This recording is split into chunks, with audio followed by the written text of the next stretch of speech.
Hey everyone, welcome to the Holtecast. Sorry we missed you last week, but big news since then, Villa are safe. Robert, how do you feel about it? How else could I feel? Fantastic after the shit season we had. Yeah, it's like I saw a tweet today or last night, I guess, before I went to bed from a Sunderland writer, and he's like waking up with that feeling of relief. And I've just been so relieved this whole week just knowing that Villa are safe. Oh yeah, absolutely. I mean, it was one of those things that even with the loss, even if safety wasn't assured, everything still would have really had to be going against us, and I think we could have probably done it this weekend. But it's so nice not to have to care about this weekend's match. Yeah, we missed you guys last week, but after that West Ham match, I think that's what really did it. And getting that win, I mean, it was just 1-0, but I don't know. I think it was a really good feeling, and kind of just caps off what the Sherwood era has kind of been about so far. I mean, he hasn't been. I guess he has been the savior, but he hasn't been the next coming, I guess. Yeah, and it was an ugly 1-0. I think. To my mind, it was the first really ugly win that Villa have gotten under Sherwood. Yeah, I mean, even though the Spurs win was a 1-0 and we grinded it out, I think we really deserved that one. And I mean, not to say that we didn't deserve the win over West Ham, but it was by no means pretty. Yeah. No means like what we saw against Liverpool in the Cup, where, ran rampant. Yeah. And speaking of deserved, 6-1 at Southampton, the way Villa played that day, totally deserved to get our asses kicked. I knew we were in for a nuking like sometime. It had to happen sometime. So maybe, I don't know if I buy that logic that better now than the FA Cup, but, boy, I can't see them letting that happen again for a while. Yeah, and I mean, maybe that's good. Get out of the system. And if you are really worried, well, Arsenal got held by Sunderland 0-0 yesterday. So yeah, exactly. So, it's just so prolific. Yeah, if you're looking for indicators of what's to come, it's pretty bad for them too. They actually have not had the greatest last few matches. They've been pretty quiet after that run of 8 wins in a row. Yeah, they'd won 8 in a row, and then they got held to a couple draws, and then kind of a fixture build-up at the end of the season for them. So maybe that helps Villa. Yeah, absolutely. I think we're looking forward to that. But against Southampton, I know you were driving cross country and didn't get to see as much of it as you would like, but it was the high line that doomed us, and it sort of brought back memories of those matches against Arsenal earlier in the season. Yeah, I mean, I didn't see it. I was at 4:45 in the morning in Vegas. I think I doomed us by betting on us. But yeah, that high line, I think, even though Okora is really fast and Vlaar has shown great pace at times this season, and I mean, it's like Bakuna's got good speed. It doesn't mean that you can play a high line even if your defenders are pacey. Yeah, absolutely. You still have to know what you're doing, and it helps to have a sweeper keeper. And I mean, neither Given nor Guzan really are. No, we don't have a Neuer on our team. It was one of those things. I think the biggest disappointment was not the loss, but was the fact that once again we saw Tim Sherwood come out with an idea and seemingly be pretty incapable of adjusting mid-match. He came out with that high line, and maybe there's not much you can do when you give up 3 goals in 2 minutes and 56 seconds, but after that, once everything starts to resettle again, you can stop playing that high line, and he never did. Yeah, it's not like you can just say, "Oh, okay, like we need a timeout." Like, yeah, go talk to lads out in the field. Like, yeah, exactly. I mean, maybe this is a match Villa lose 3-1 or something like that. Yeah, keep it respectable though. Yeah, exactly, because you don't have the chance to adjust in a 3-minute stretch. Maybe he tells them something. Although, really, how hard is it to say, push back, lads? Stop doing that. Yeah. You remember that thing I told you? Let's not do that. I was wrong. Yeah, and I mean, you've got to have your backup tactic ready, and you should be able to just shout that out, and it should be able to switch. You should be able to switch like that. Yeah, that was the single biggest disappointment. Yeah, it was a crappy match. Everyone played like junk. It was the rare confluence of everyone on the pitch playing one of their worst matches of the season. Yeah, exactly. I mean, it's unlucky, but sometimes that does happen. Yeah. You had been mentioning in the build-up to you and I getting ready to record today that maybe that spells the end of Shea Given Premier League keeper. Yeah, maybe just because after giving up 6 goals, even though they weren't all his fault or not even close to being his fault, maybe you just change him because that is a big confidence hit. Just like when Guzan, I mean, worst mistake of his career Yeah. against Manchester City. It just happened. It was random. Never did it before. He'll never do something like that again. Yeah, absolutely. And you just give it a change. My only worry with changing at this point, because I still do think Guzan is the better keeper, and I still think Definitely. he's the better option. But I'm pretty convinced that Sherwood is going to go with Given in the FA Cup final. So do you bench Given right before the single biggest match of the year? If you're going to go with him in the cup final, no, you've got to get him back in some better form and get some confidence against Burnley, who just haven't been able to score at all lately. Yeah, and if Given gets nuked by Burnley, then you realize that, okay, we're going with Guzan at Wembley. Exactly. So I mean, bad situation for Guzan, but just because of what happened last time Villa went to Wembley. Mm-hmm. But or for a cup final. I mean, I guess we've been to Wembley and beat Liverpool, but yeah, I do feel a little bad for Brad. Yeah. So I think this is the situation where, because of the FA Cup final coming up and because of the supposition that it's going to be Given starting, I think you start Given against Burnley on Sunday. Mm-hmm. Yeah, start whoever you're going to start in the cup, and I mean, unless Burnley come on, put three in the first half, make a goalkeeper change at halftime. Yep, absolutely, and get Guzan half to play, and I think this is one of the things where if Given looks like junk, then you do go with Guzan in the final. Mm-hmm, for sure, I agree. You say thanks, Shea, you got us here, but you look like crap right now. Yeah, I mean, you're acting your age, I guess. Yeah, absolutely. And I'm not convinced that he will look like crap, and I'm not convinced that he is a bad choice. And maybe Burnley's not the best match to even find out, but yeah, I'm not convinced either. And like we saw in the cup, maybe Given has done better with this backline because he organizes them better. Because Guzan's a really vocal guy. You see it, and he has pretty good aerial command, which is what led Given to giving up that goal against Everton late. But I don't know. They both have their positives and negatives. Yeah. Aston Villa Review, I think it was, not this week because they didn't pod, but last week, we're talking about the fact that it's really interesting that we've got two keepers who are actually pretty decent. And neither of them, all of their weaknesses are the other one's strengths. Yeah, it's weird. It's weird that it's like that. Like, they don't complement each other at all. It's here's one, here's the other. Take what you like. Choose what 3 things you like, and that will tell you which keeper you get. And maybe, I don't know, maybe that's something you look at depending on what team you're playing, putting that guy into the lineup, Like, say you're playing Stoke, maybe you definitely want Guzan in there. Yeah, as sort of that bruiser role. Yeah. Someone could come out and punch it and collect those crosses near the top of the 18 because Given definitely doesn't have as much mobility. Yeah, absolutely. I also sort of tend to think that, Given has a year left on his contract. We're seeing the last days of Shea Given. I think so. And he had been in that coaching role a bit before. I would definitely like to see him go back to that. Maybe not as Sherwood's assistant, maybe as Sherwood's assistant. Yeah, absolutely. Something along those lines would be good for him. Maybe as a trade somewhere. I hear Manchester United's going to be looking for a keeper this summer. Yeah, I don't think they're going to want Victor Valdez. Yeah. Then again, I don't think Shea Given is the answer either. Yeah, back to Manchester, but on the other side. I mean, it's not Given. Pay him. Villa's paying Shea Given quite a lot of money and used him a bit at the beginning of his contract. Not so much in the recent, now using him again, but just a little before weren't really using him. But I don't think you can say they didn't get their money's worth with him, even though he was pretty expensive. Yeah, absolutely. I still think he's a capable backup at this point. He doesn't panic me to see him in a match.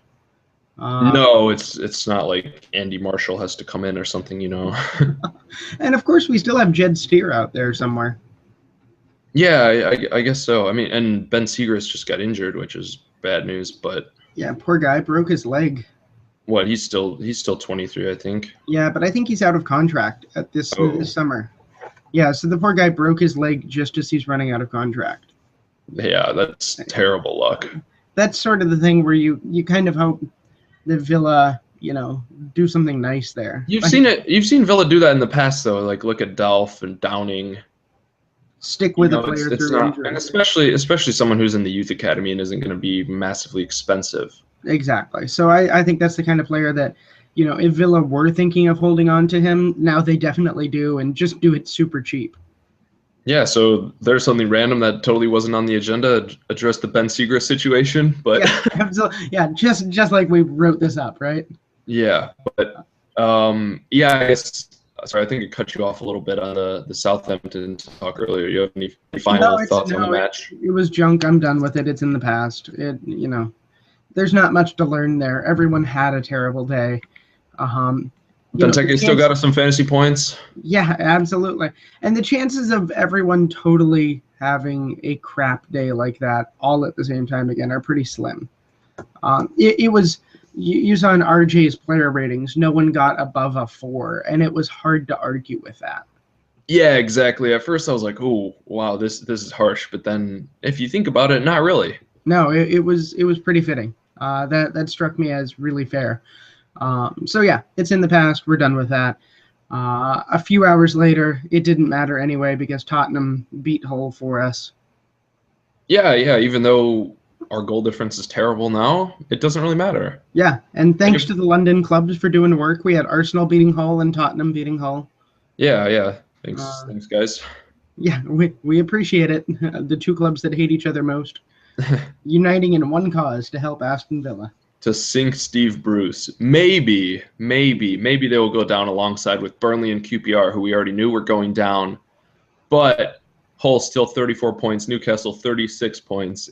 It's going to come down to the final day. Yeah, and the thing is, because of the way Newcastle have, hurt their goal differential, if Hull win, Newcastle have to win. They can't just draw to save Exactly. That's what I think makes it actually really interesting, is that a really distinct possibility that Newcastle have just been in a serious rut. I mean, they've had a bad day at the office, 2 months in a row? Yeah. More? Yeah, absolutely. Their only real hope here is because, I think despite what the bookies give odds for Newcastle, which is overwhelmingly that Newcastle are going to win, which I find really strange given recent form. But despite those odds, I think they're going to be okay, mostly because Hull must win against Manchester United. Yeah, and I mean, maybe Steve Bruce got the insider info on his old club, Manchester United, hopefully, because I think it's just a historic collapse if Newcastle going down. Yeah, absolutely. It couldn't happen to a better person than John Carver to go down. I'm the best manager in the Premier League. He's such a blowhard. And especially after, because Newcastle fans, I think they hate Villa because of what happened, 2009 when they went down. And they were all rooting for Villa to go down this year, and I think now some Villa fans are rooting for them to go down because including John Carver. John Carver was licking his lips at the idea of Aston Villa dropping. Yeah, and now I did both Newcastle and Sunderland in relegation poaching this week. Sunderland, they've secured their safety, but Newcastle, they have the best players of anyone that's been in that series. Who would you take from Undoubtedly, I would take Jose Perez first. I don't think we'd get Moussa Sissoko, but I would take him. Both their fullbacks are pretty good. Janmaat at right back, Daryl Janmaat is really good. At left back, they have that Welsh kid. I don't know. Forget. I don't know. I just forgot what it is. Tim Krul in goal, pretty good. Papa Cisse is a bit old. He's like 29 or 30, but and he has his problems with suspension, which is one reason I wouldn't want him, because Villa already have the tendency to get red cards. At least they did this season. Yeah. Absolutely. I think you're right though. If there's any team that you actually look at, if they drop and say who can we steal, it's Newcastle. Oh, and even maybe even more importantly, I think about Remy Cabella the most. Yeah, Paul Dummett is the left back. He's 23 and maybe not the best left back, but if you were to get him on the cheap and just to steal someone from Newcastle. No, just for the sheer joy of stealing someone from Newcastle. Yeah. Yeah, but I think Jose Perez and Remy Cabella are the two players I'd want. Yeah, absolutely. Totally agree with that. So yeah, your rooting interests for this week, pulling for West Ham. Yeah, to take out Newcastle. Just to keep things interesting. Or to hold them, but most importantly, hold to beat Manchester United. Yeah, it's true. It's really strange to me that the only way we care is if Newcastle don't win, and if Hull win. Yeah. Right? So if it looks like Hull, if it looks like Newcastle are drawing or losing, that could keep things interesting. If it looks like Hull are winning, that could keep things interesting. If Hull are down 2-0, who cares? It's done. But that's the beauty of the final day and playing all the matches at once. It should be a lot of fun. I do love NBC billing this as Championship Sunday. Yeah, I thought it used to be Survival Sunday, I thought, but I don't know, maybe since there's not everyone in the relegation race, I guess, like we've seen in years past. And yeah, but it cracks me up because, the championship that was wrapped up 2 weeks ago. Maybe they're talking about who's going to go to the championship. Hadn't thought of that. That makes much more sense. The thing is, at least Manchester 3 points behind Arsenal and 7 goals behind Arsenal. I mean, they don't really have a lot to play for. No, yeah, there's nothing. They're 7 points out of Liverpool. They can't slip. And thanks to the draw, Manchester City wrapped up second place. Yeah. Wrapped up second place. Goal differential wise, Arsenal wrapped up third place. I mean, something fluky could happen, but it would require a 7-goal swing between Arsenal and United. Yeah, and Arsenal have West Brom. Yeah. Who did just take out Chelsea 3-0. True. In one of the strange Chelsea also nothing to play for. Yeah, it's true. But yeah, I guess it might be a time where I'm rooting for West Brom. Just demoralize Arsenal. Take him out. No, because then Arsenal would be due for a win. That's true. Arsenal or West Brom need to go for the Huttonator technique and just injure everyone. If anyone's team could do it, it would be Tony Pulis's team. It is really depressing to think that Villa could still finish 17th. That's true, but also I was just looking at it. If we win and Leicester and Sunderland both don't win, we can move up to 14th. Yeah, which is nice. That would be huge from a money standpoint. Mm-hmm. Yeah, it would be. That's like another player. Yeah. The nicest thing from the money standpoint, though, is the fact that we're actually in the league, which means we'll be there when the new deals start to kick in. Exactly, and I mean that's huge. That even though Lambert, what he did was bad lately, he did save us a lot of money. So I'm still thankful to him for that. But I think you had a stat on Lambert versus Sherwood.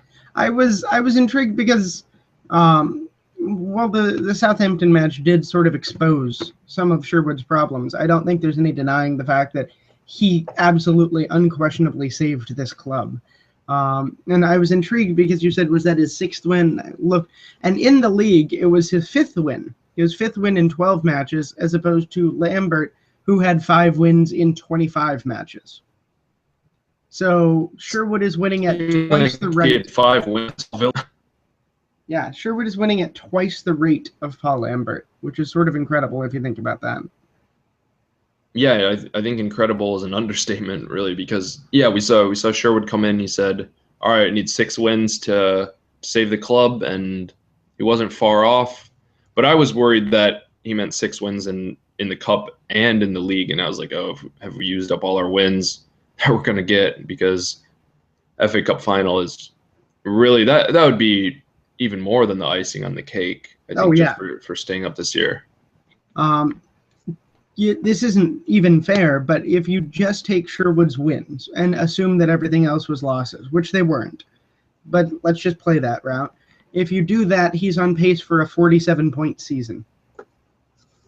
Wow. So what, 19? Yeah, I mean, if a 47-point season would get us possibly into the upper half, and the fact that I'm not counting draws in there means that the pace that Sherwood is set right now would definitely have seen Villa into the top 10 this year. Sherwood is like the reverse Sunderland. Like Sunderland, they have 17 draws this season, 7 wins, 13 losses. I think next year, what we could see with Sherwood is, I don't know, like seven draws or something. I mean, depending, could change. Depends on what he has to work with, what he brings in, and I don't know what he decides. But we could be one of those teams that we win a lot of games, but we lose a lot of ones that we could have drawn. But then again, maybe you change some of those draws to wins as well. So yeah, absolutely. So it was 12 matches with 5 wins and 1 draw. So not substantially different, but it's 16 points in 12 matches. Yeah, that's a good return. 38. That's on pace for a 51-point season. Yeah. That's top 10 finish right there. So what, 16 wins, 3 draws? That's how you get to 51? Yeah, well, I mean, since he's on a 1.33 point per game. 16 wins, 3 draws, and 19 losses. That's what we'll have next year, calling it. Yeah, I love it. I mean, it's really interesting. He's proven that this team has the talent as it stands to be a top 10 club. And those wins were not against slack opposition. I mean, those wins came against the likes of Tottenham and whatnot, and good matches against Manchester City. Yeah, good performances, and like Liverpool in the cup, that was a great performance.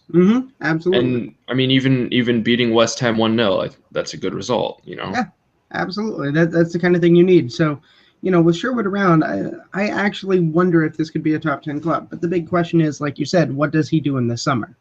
Yeah, and I think a big selling point for Christian Benteke, who's been all over the news lately and all over our Twitter questions, which we're going to get to in a second, is will he stay?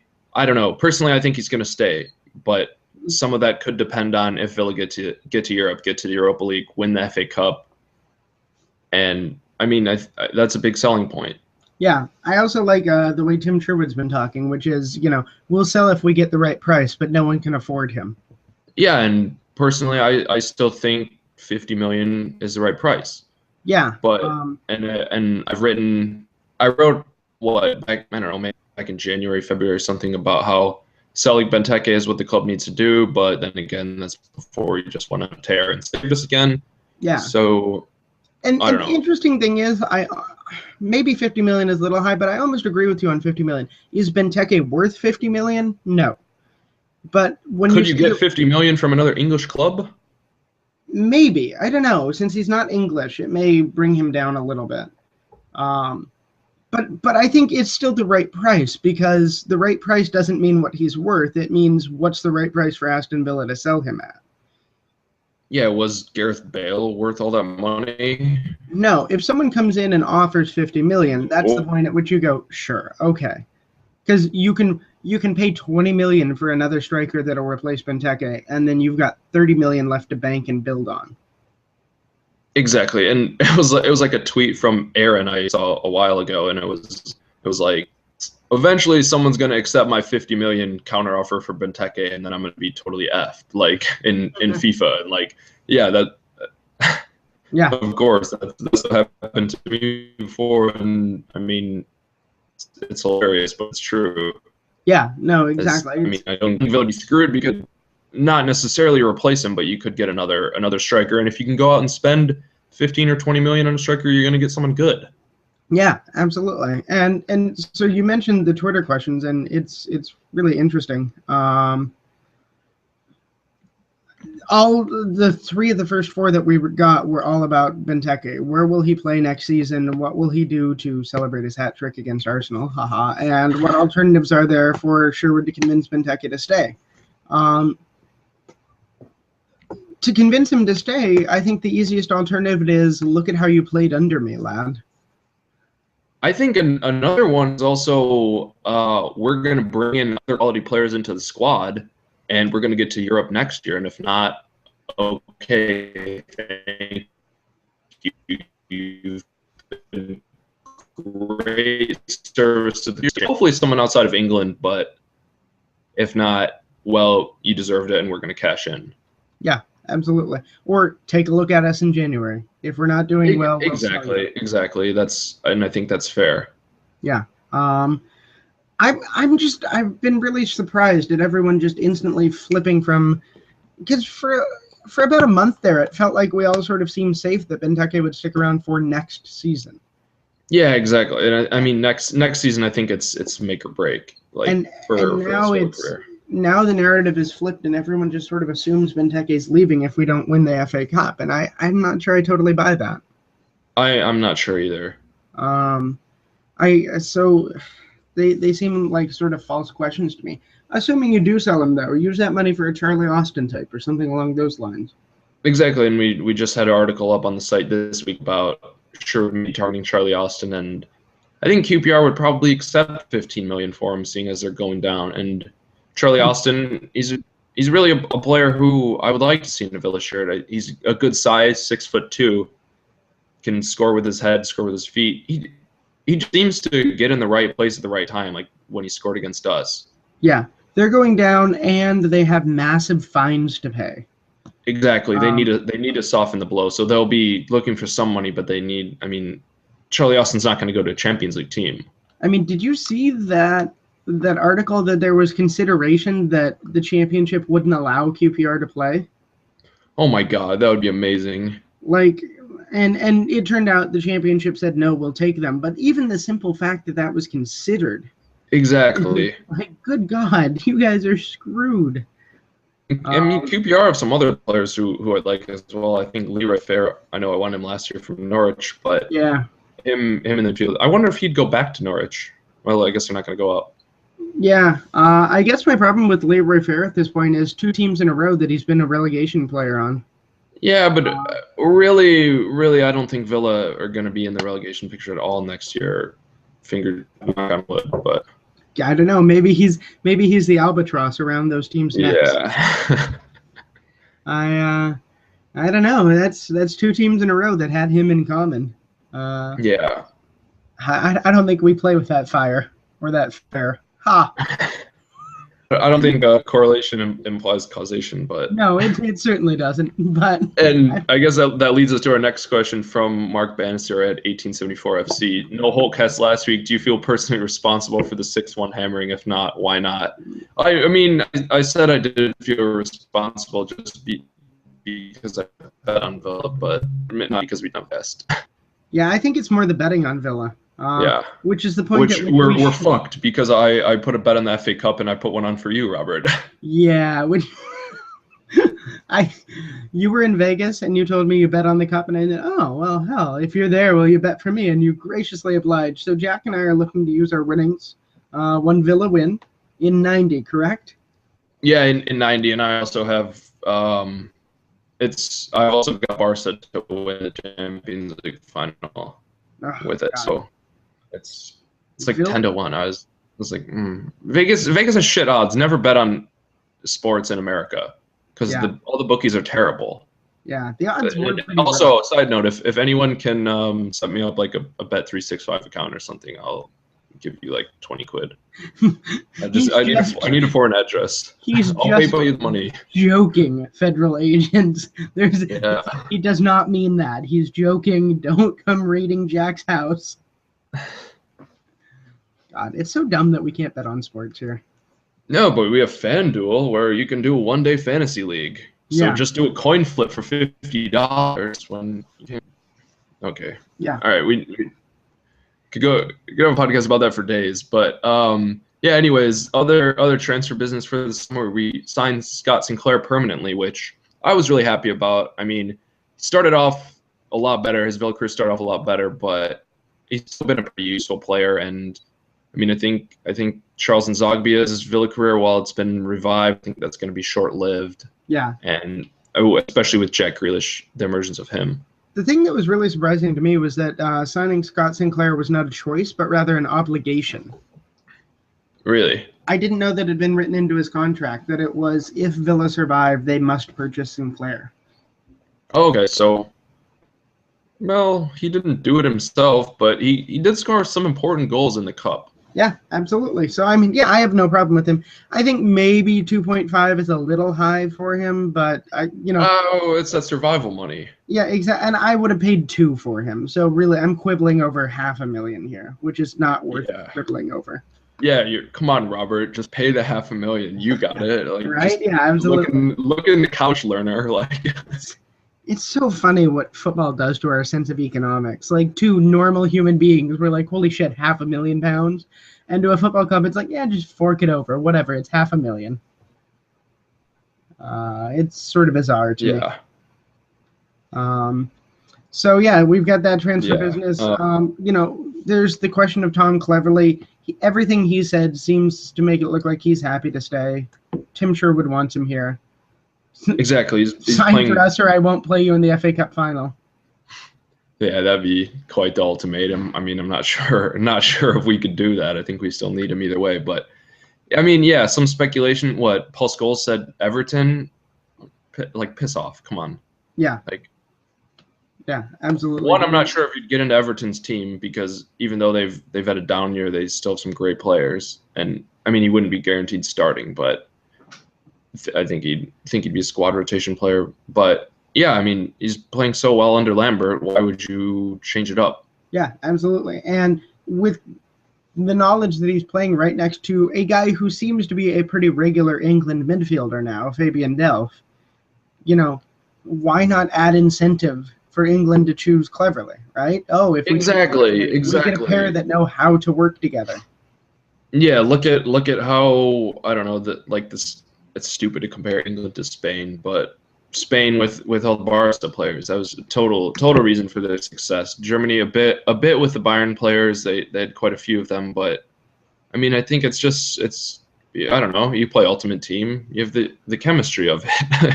Yeah, absolutely, and I don't know. I think Cleverly sticks around, and I think it's good business, and we can sweeten the wage pot a little for the fact that we're not having to pay a fee for him.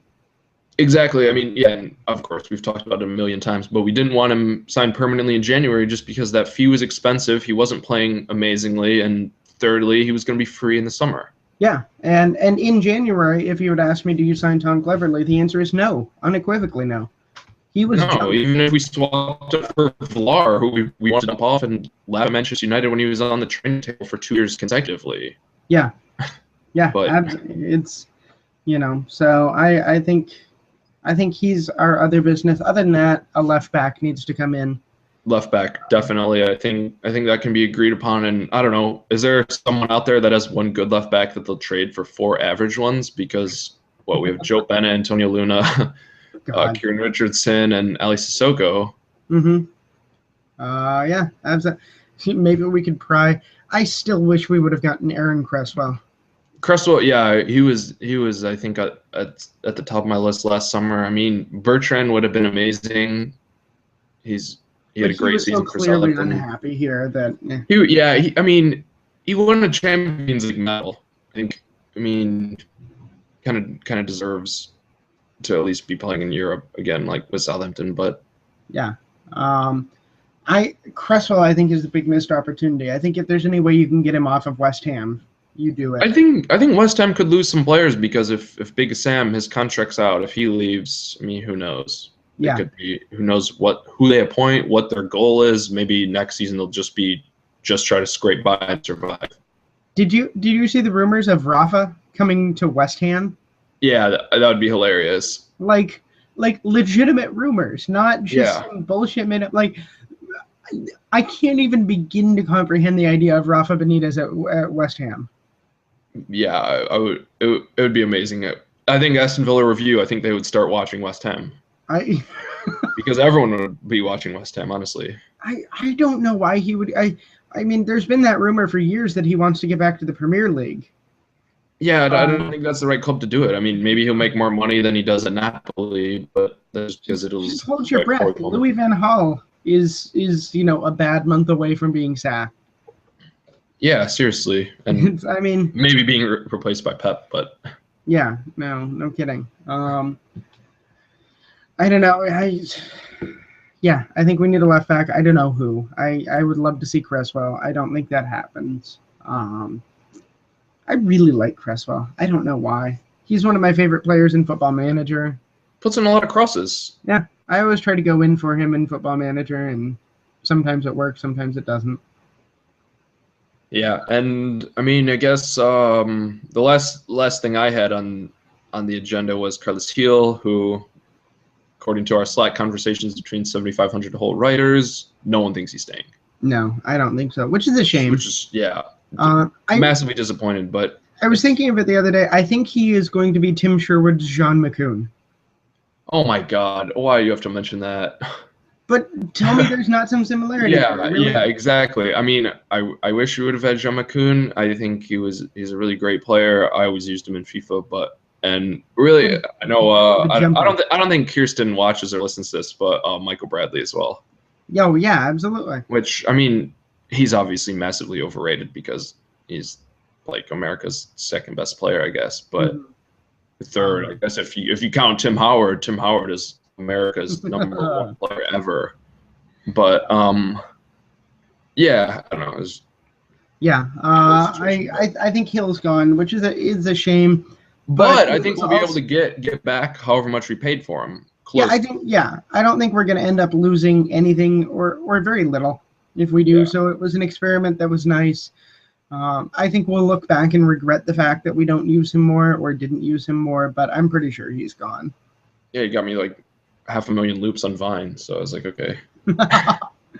Did he really? Yeah, and then before they took the Vine down, that was such a great goal. It was your greatest social media moment ever. It was. I had like 400 retweets. I was like, wow. Nicely done. Wow. I didn't realize he was good for that much. I think I was just the first person to put the goal Vine out. He looked so lovable. I liked him so much. He did. Yeah, and I think, I don't know. I think I would really like to see him and Grealish play. I hope he at least gets a chance in preseason training and wows the crap out of Sherwood. Yeah, because I don't know. I won't play him because he's Lambert signing or whatever. Like swallow pride to me, like for once. Yeah, it was a little bit weird. He complained about the fact, or there were rumors. I don't know if it actually was an official quote.